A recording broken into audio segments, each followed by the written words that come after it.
Ruth chapter 3 part 2. നീ ആരാണ്? അവൻ ചോദിച്ചു. ഞാൻ നിന്റെ ദാസിയായ റൂത്താണ് എന്ന് അവൾ പറഞ്ഞു. അങ്ങ് എന്റെ അടുത്ത ബന്ധുവാകിയാൽ അങ്ങയുടെ വസ്ത്രം ഈ ദാസിയുടെ മേൽ വിരിച്ച് എന്നെ സ്വീകരിക്കുക. അവൻ മറുപടി പറഞ്ഞു, മകളെ, കർത്താവ് നിന്നെ അനുഗ്രഹിക്കട്ടെ. നീ ഇപ്പോൾ കാണിച്ചിരിക്കുന്ന ഔദാര്യം ആദ്യത്തേതിലും വലുതാണ്. യുവാക്കന്മാരെ ധനികരോ ദരിദ്രരോ ആകട്ടെ തൊടാതെ നീ എന്റെ അടുക്കൽ വന്നല്ലോ. മകളെ, ഭയപ്പെടേണ്ട. നീ ആവശ്യപ്പെടുന്നതെന്തും ഞാൻ നിനക്ക് ചെയ്തു തരാം. നീ ഒരു ഉത്തമ സ്ത്രീയാണെന്ന് നഗരത്തിലെ എൻ്റെ പരിചയക്കാർക്കെല്ലാം അറിയാം. ഞാൻ നിന്റെ അടുത്ത ബന്ധുവാണെന്നത് വാസ്തവം തന്നെ. എന്നാൽ എന്നേക്കാൾ അടുത്ത മറ്റൊരു ചാർച്ചക്കാരൻ നിനക്കുണ്ട്. ഈ രാത്രി ഇവിടെ കഴിയുക. ഏറ്റവും അടുത്ത ബന്ധുവിന്റെ ചുമതല അവൻ നിർവഹിക്കുമോ എന്ന് രാവിലെ അന്വേഷിക്കാം. അവൻ അത് ചെയ്താൽ നന്ന്. ഇല്ലെങ്കിൽ ഉറ്റ ബന്ധുവിന്റെ കടമ കർത്താവാണെ ഞാൻ നിർവഹിക്കും. പ്രഭാതം വരെ നീ ഇവിടെ കിടന്നുകൊള്ളുക.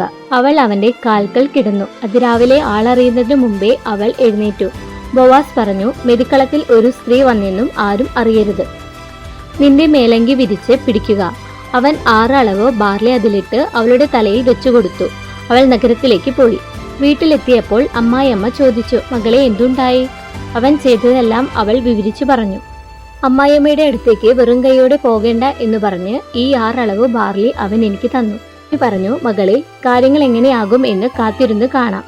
കാര്യം തീരുമാനിക്കുന്നതുവരെ അവൻ അടങ്ങിയിരിക്കുകയില്ല എന്ന് തന്നെ തീരുമാനമാകും.